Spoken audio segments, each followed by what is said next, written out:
Y aquí están algunos de los conceptos, ¿no? Esta presentación de igual forma se las voy a subir a la plataforma para que la puedan tener ahí a la mano. Pero la idea es que puedan saber no textualmente qué es cada uno, sino que ya tengan un concepto más simplificado. Más simplificado, ¿sí? Porque si lo que pasa es que si a uno le pregunta, mire, ¿qué es muestreo sistemático? Me ha pasado en los privados que la gente se queda sistemático. Es algo de sistemas, ¿va? Se empiezan a ofuscar, ¿no? Entonces, la idea es que tú puedas tener un concepto propio. Es de cierta manera, yo podría ponerles un libro en la plataforma y lean lo que dice la página número 7 del libro de Richard Levine del tema de muestreo y platicamos el siguiente tema, el siguiente día de clases. En maestría les va a tocar algo así, porque el tiempo es más corto. Pero la idea es que ustedes puedan tener un concepto claro, un concepto que ustedes puedan dar a conocer qué significa, ¿no? Si yo les pregunto hoy, ay, ¿qué es la media aritmética simple? Ustedes, sí, es un promedio. ¿Y qué es un promedio? Es el dato más representativo de una población. No es un texto complejo de un libro, ¿no? Viene de un libro, sí, pero ya es una terminología que todos manejamos, pues, ¿verdad? Bueno, veamos. ¿Qué necesitábamos? Pues prácticamente realizar de primera mano una encuesta, pero esa encuesta va a salir, mencionábamos también de un cuestionario, ¿sí? El cuestionario prácticamente me va a servir a mí para poder tener toda una batería de preguntas, para poder tener la información que prácticamente nosotros queremos recibir y poder determinar a qué población queremos llegar y qué metodología vamos a utilizar, ¿sí? Para evitar los errores más comunes. ¿Por qué? Porque yo puedo decir, hagamos el por conveniencia y resulta que no necesariamente va a ser por conveniencia lo que yo quiero averiguar. Es decir, yo le voy a pasar una encuesta a mi gente y pues resulta que no es tan así porque ahí voy a tener de todo tipo de opiniones, ¿no? Depende qué es lo que yo quiero llegar a tener. ¿Cómo la voy a trabajar? ¿Va a ser presencial? ¿Va a ser virtual? Dependerá qué es lo que yo quiero hacer, ¿no? Y como les mencionaba, este tipo de sondeos, muestreos pueden ser ocasionales, repetitivos o continuos. Va a depender de cómo lo queremos manejar. Mencionábamos también que prácticamente para poderlo hacer de primera instancia necesitamos definir un objetivo. ¿Para qué? ¿Qué necesito hacer? Y diseñar la encuesta tomando en cuenta el cuestionario. Cuando ustedes hagan su trabajo final, que va a ser precisamente de esto, yo les voy a pedir que por cada uno de los integrantes del grupo, dependiendo del tema que escojan, trabajen 50 preguntas de forma individual cada uno y que de esas 50, por ejemplo, si el grupo está compuesto por 4, van a tener 200 preguntas para tener una encuesta final de 10 a 15 preguntas máximas, porque si no se vuelve aburrido y tedioso y la gente ya no te contesta. Una encuesta regularmente tiene que ser rápida, ¿sí? Cuando tú vas al supermercado, si es que en algún momento vas al súper, te vas a encontrar a alguien y te va a decir, mire, le paso una encuesta. Yo me encontré con alguien que decía, mire, ¿qué piensa usted del lema de Walmart? De precios bajos siempre. Y yo le decía, mire, la verdad es que es un gancho, pues, pero no es cierto. Va subiendo. Hay algunas cosas que varían en precio, de 1 o 2 quetzales, pues, dependiendo si lo comparo con Pai, si lo comparo con la torre es más cara, etcétera, ¿no? Conforme los años te vas dando cuenta de esas variables, ¿no? Si te das cuenta, utilizan unas estrategias de venta donde te dicen pague 3, lleve 1, o sea, ahora lo están haciendo más popular. No necesariamente es así, es básicamente un gancho de compra. En lugar de que compres 1, compras 3, aunque no lo necesites, pero es una forma de generar el consumo. Entonces, necesitamos la formulación del cuestionario para poder llegar a definir la muestra, ¿sí?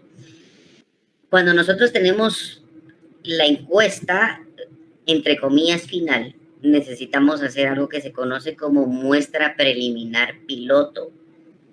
Preliminar es antes de y piloto es un ejercicio previo. Necesitamos pasar la encuesta de primera instancia a 5 o a 10 personas para poder saber si lo que estamos preguntando está siendo claro, si la respuesta que estamos recibiendo es la que necesitamos nosotros, es decir, me están entendiendo lo que estoy preguntando. porque si no vamos a obtener información de la cual no hay. Pero si se la pasamos a 5 o a 10 personas, todavía tenemos que corregir esa encuesta. Entonces, ya corregida, ya la podemos pasar al número de personas correctas que necesitamos. Pero no es lo mismo a que corrijamos una encuesta de 5 a 10 personas a que volvamos a pasar toda una batería de preguntas de 200 encuestas. Primero, se te vuelve más caro y segundo, perdiste tiempo, ¿sí? Entonces, se hace primero el cuestionario, después se hace la depuración del cuestionario para llegar a la encuesta, después de la encuesta, una muestra preliminar piloto, ¿sí? Para poder llegar al trabajo de campo, que es obtener la información, ¿sí? Para que después ya poderla tabular, presentar y generar decisiones o recomendaciones, ya sea el caso. Bueno, las preguntas deben de ser concretas sin que den lugar a malas interpretaciones o que se pueda entender de una forma diferente, ¿no? El lenguaje utilizado debe ser sencillo, claro, adaptable al nivel de individuos a los cuales me voy a dirigir. El número de preguntas debe ser proporcional al tiempo, es lo que yo les decía, si no la gente se te va a aburrir. Pregunta número 80. Juan Carlos ya no va a estar en la pregunta número 80. Yo me desespero muy rápido.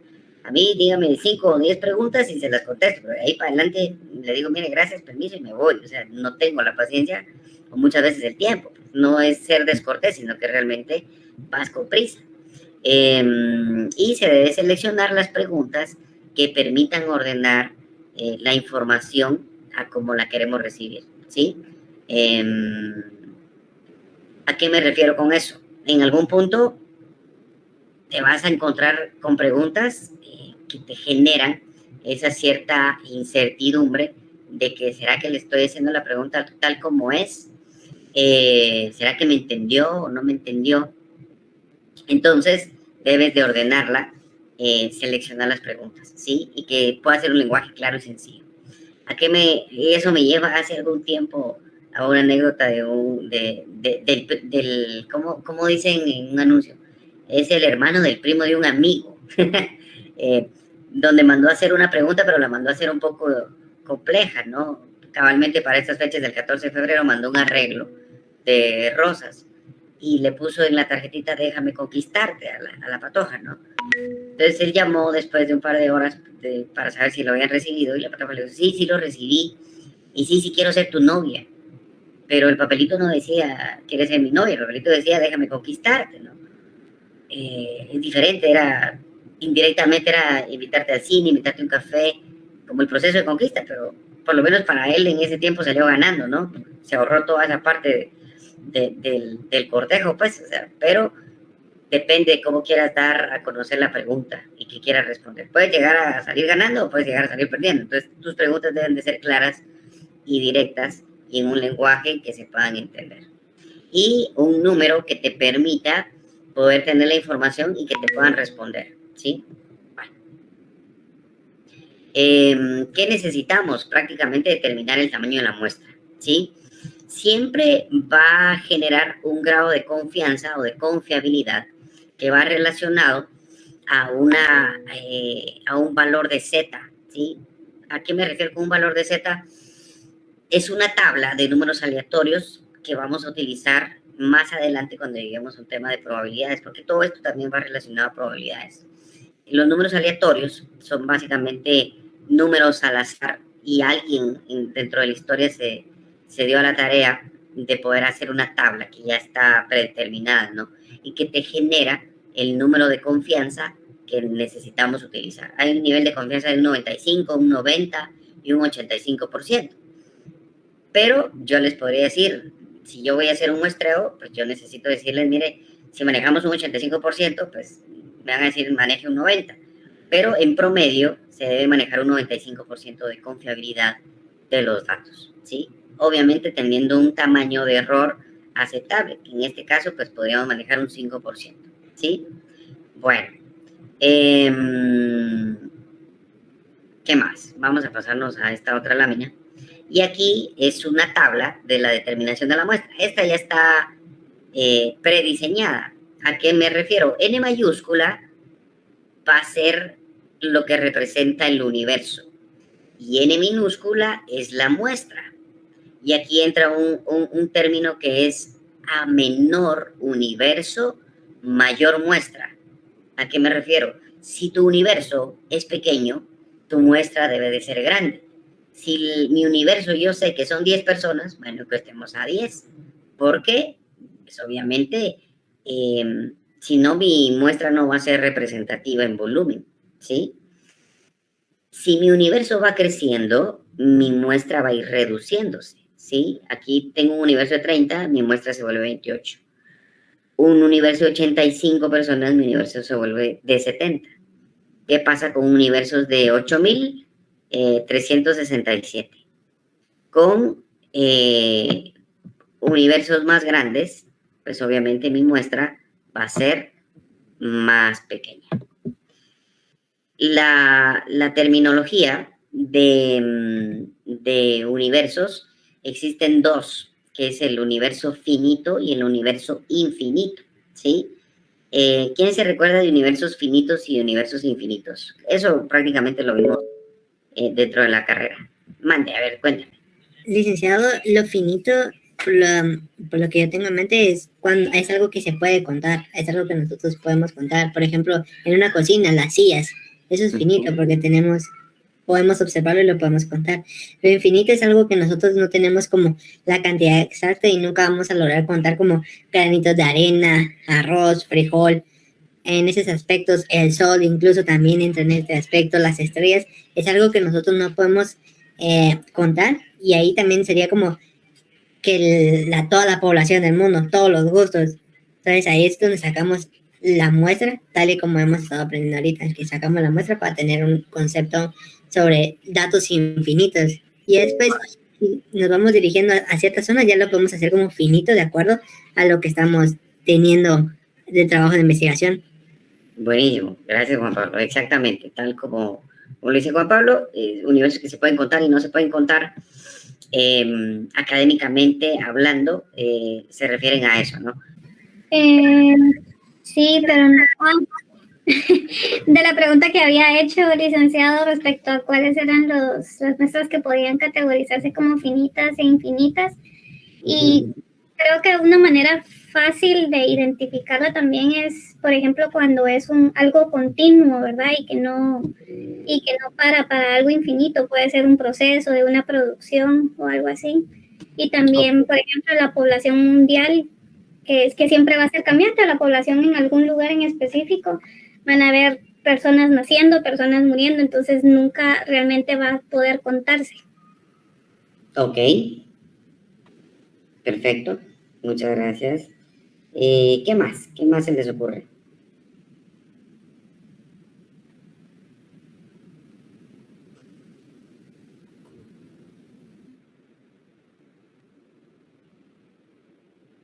Bueno, sigamos, pues voy a presentar, me dicen cuando ya se vea, por favor.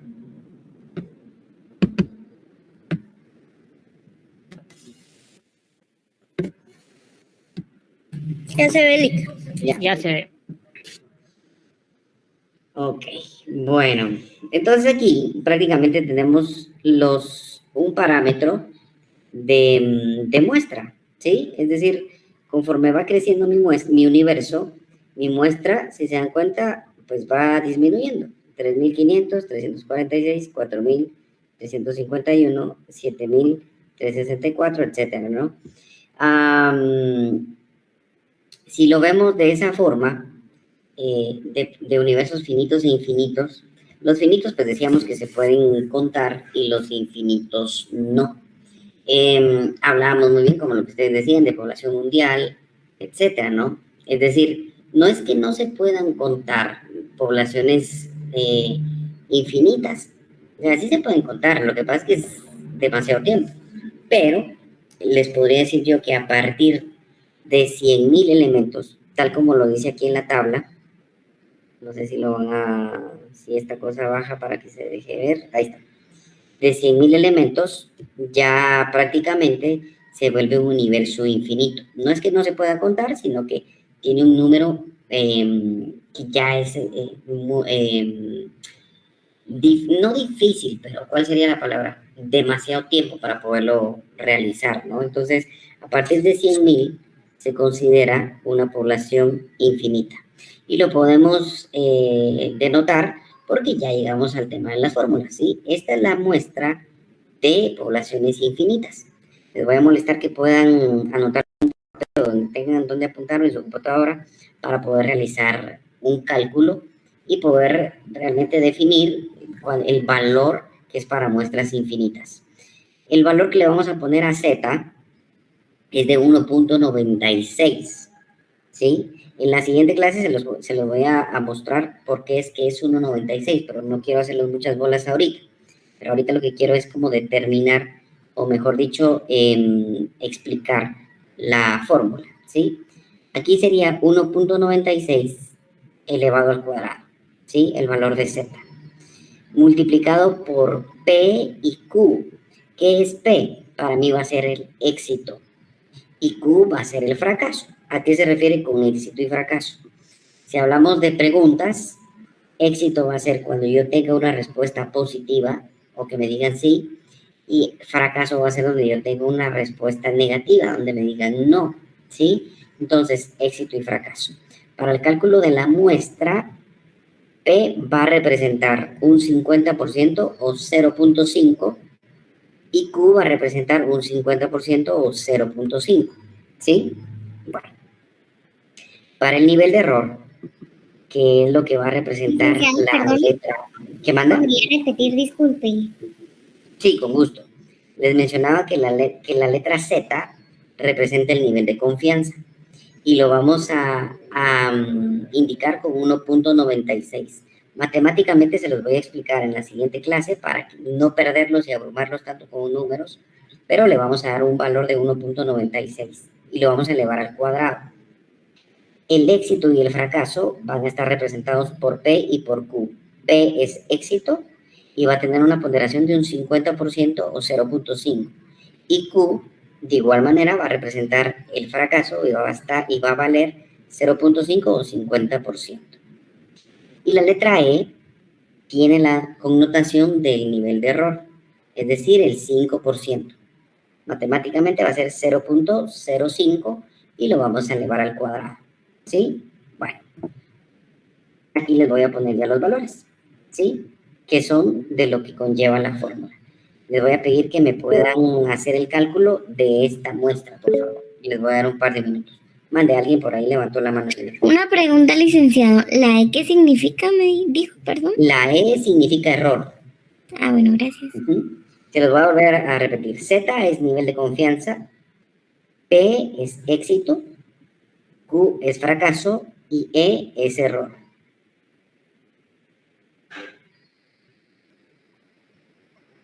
Ok. Bueno, hagamos el siguiente cálculo, por favor, y me dicen cuánto les queda. Este 2 es el 1.96 elevado al cuadrado.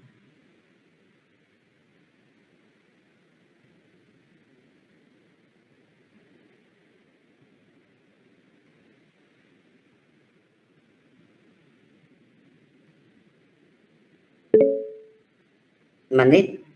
Licenciado, a mí me dio 2.401 por 10 elevado a la menos 3. Una como notación científica. ¿Pero en cuál? ¿En el hacer toda la fórmula de seguido o cómo? Sí, al hacerlo seguido igual a la hora de... Permítame.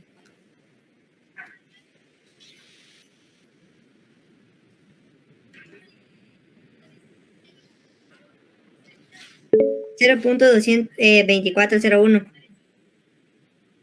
Ya lo hice de dos formas y eso me dio 0.2401. Ok. Hay que recordarnos que aquí hay exponentes, hay paréntesis para trabajarlo, ¿verdad? Pero bueno. Licenciado. ¿Alguien más levantó la mano? Yo, licenciado. Mate. 384.16. Sí, así es. ¿Nos podrías decir cómo lo ingresaste en la computadora o la calculadora, por favor?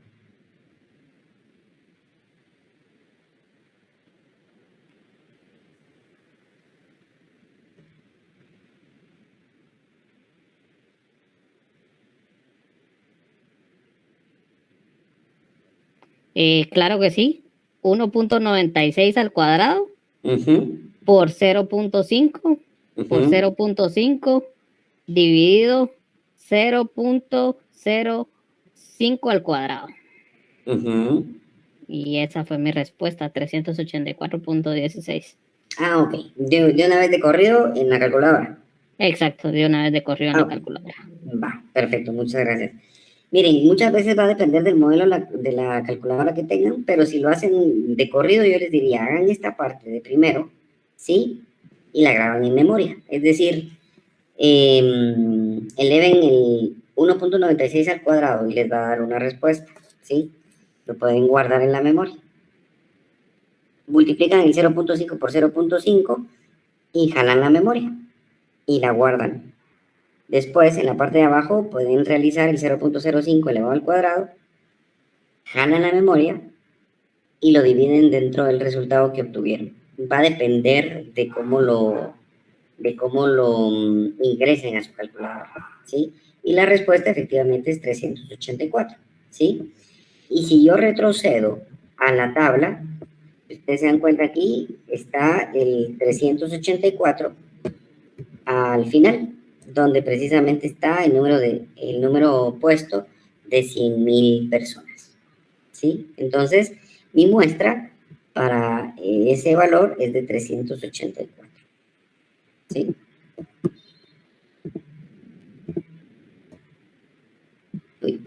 ¿Estamos bien?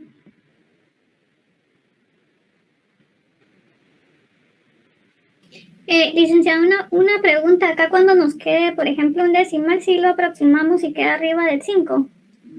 Arriba del 5, sí. Si les quedara 383.5, lo pasan al superior. Ok. Sí, porque a mí me quedó 384.16. Pero creo Sí, que ahí no aplica la aproximación, ¿verdad? Ah, listo.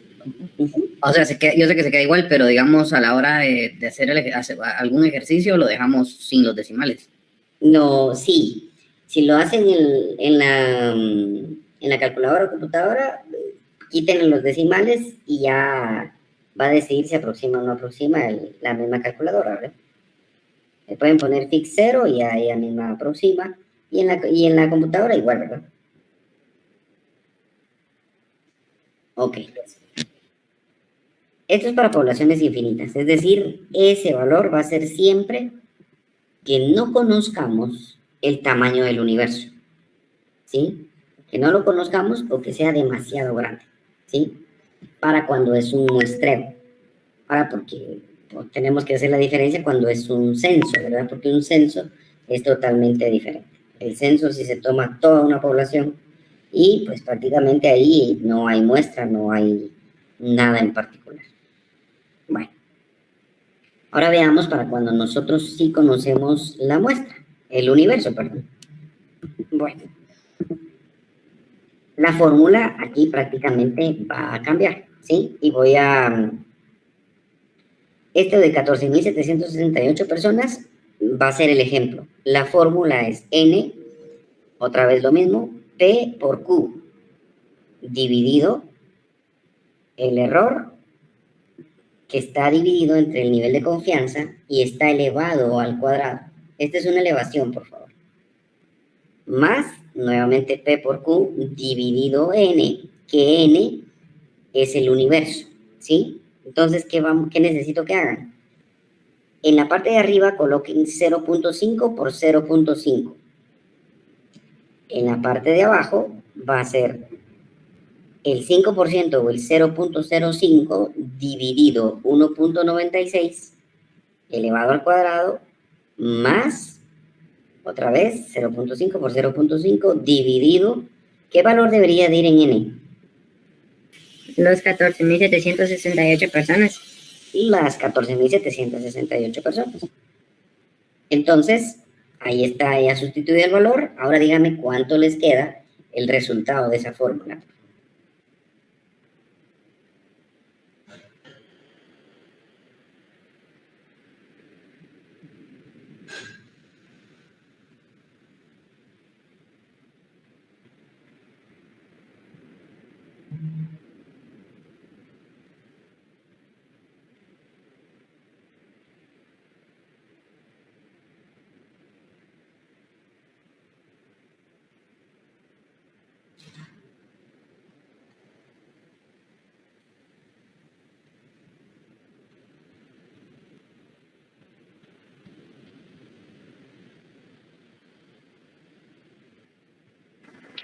A mí me dio 384.16.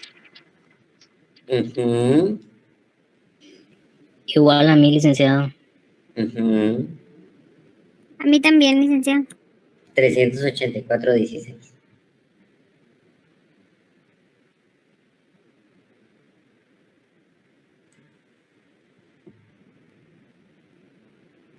Vamos a esperar un par de minutos más para que nos puedan dar otro resultado.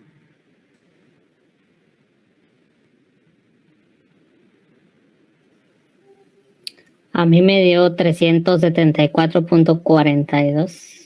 374.42. 42. Veamos pues. Y aquí está. 374. Porque el punto 42 pues no aproxima, ¿verdad? Aquí da una connotación en exponente 0,05, es decir, hay 5 ceros anticipados al 1,69, ¿no? Entonces la respuesta es 374. Y vamos a visualizarlo de la siguiente forma. Voy a dejar de compartir aquí. ¿Se ve el Excel? Sí, licenciado. Sí, licenciado. Muchas gracias. Bueno, aquí está la fórmula. 0.5 por 0.5, 0.25. 0.05, 1.96 elevado al cuadrado, me debe dar 0.307. Si yo trabajo 4 decimales. Si yo le doy a más decimales, pues obviamente el valor va a ir creciendo. Quizá a ustedes les queda, por ejemplo, 0.0651 o algo por el estilo, ¿no? Dentro de más decimales tiene, pues obviamente se va a ir cambiando un poquito el resultado como tal. Yo lo dejo en 4 decimales. El 0.25 dividido el universo, pues me da un valor en exponente, ¿no? Es lo que les decía, menos 0.5, es decir, hay 5 ceros anticipados al 1,69. Y prácticamente mi respuesta es de 374. ¿Sí? Me dice si se visualiza el Excel, por favor. Sí, licenciado. Sí, licenciado. Veamos, pues. Sí, licenciado. Licenciado, ¿será que podría mostrarme cómo hizo la fórmula para lo que es el 0.05 dividido el 1.96 al cuadrado? Es que no me sale ese resultado, entonces no sé qué estoy haciendo mal en la fórmula. Ah, ok, va, veamos, pues. De primero hay que dividirlo entre el 1.96, ¿cierto? Cierto. Va, entonces te va a quedar el valor de 0.0255. ¿Sí? Permítame.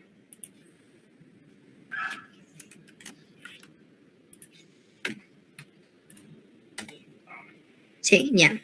Va. Entonces ahora lo que tienes que hacer es, primero, generar una potencia para generar el valor al cuadrado.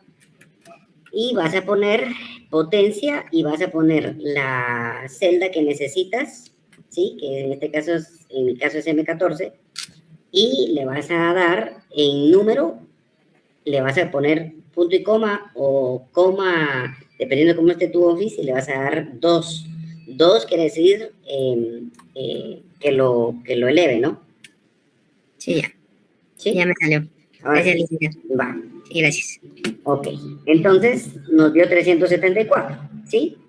Y ahí debería de validarnos a todos. Por ejemplo, aquí tengo la tablita de la que les estaba mostrando de cómo es el universo. Y por ejemplo, si yo a mi fórmula le sustituyo, en lugar de los 14.768, y le pongo un valor de 3.000, es decir, mi población bajó, y le voy a poner aquí 3.000, ya me va a dar a mí 341. Si yo busco el valor de 3.000 en mi universo, aquí está. Y en universo me dice que 3.000, mi muestra debe ser 341. Es decir, mi fórmula está bien. Si yo le cambio aquí al valor de 4.500, Me va a dar 354. Y perdone, yo tengo una pregunta. Mande. A mí no me salía, pero ahorita que lo estoy haciendo en la calculadora, si yo le pongo el resultado cabal donde tiene el puntero el del 0.05 en la primera fórmula. ¿Ahí? Ajá, ahí el resultado ahí, sin elevarlo al cuadrado, a mí me da ese resultado, pero si elevo al cuadrado como dice ahí, no sé si lo estoy haciendo bien, me da 6.50. Sí, porque si usted le pone, es lo que yo les decía, por ejemplo, si yo aquí está, mire, el 6.50, pero no le da un Ok. exponente. Pero o sea, haciéndolo manual, digo yo, o sea, sí se hace, sí como que sí se acerca entonces ese número. Sí, es que ese 650 que usted tiene, yo le podría asegurar que arriba de su calculadora dice -4. -4, son 4 ceros que están antepuestos aquí. Claro. Es decir, tengo que ponerle 1, 2, 3, 4 ceros y el punto, para que ese 6.50 se vuelva 0.000650. Ok. ¿Sí? Es la connotación científica de la calculadora. Ok. Ok, ahí sí ya lo entendí. Muchas gracias. Para servir. Bueno, entonces, ¿qué queda ahorita? Básicamente yo sé que ustedes pueden hacer el Excel y poderlo hacer de forma automática, sí, pero la idea es que lo puedan realizar y puedan tener este juego de poderlo trabajar, ¿sí? ¿Estamos bien? Licenciada, digamos de que empezamos con el primer paso, solo para recapitular, el primer paso que empieza 0.5 por 0.5, ¿verdad? Y de ahí seguimos con el segundo paso que es el 0.25 y hasta recibir el resultado donde dice nuestra cantidad de personas encuestar. Es correcto, sí.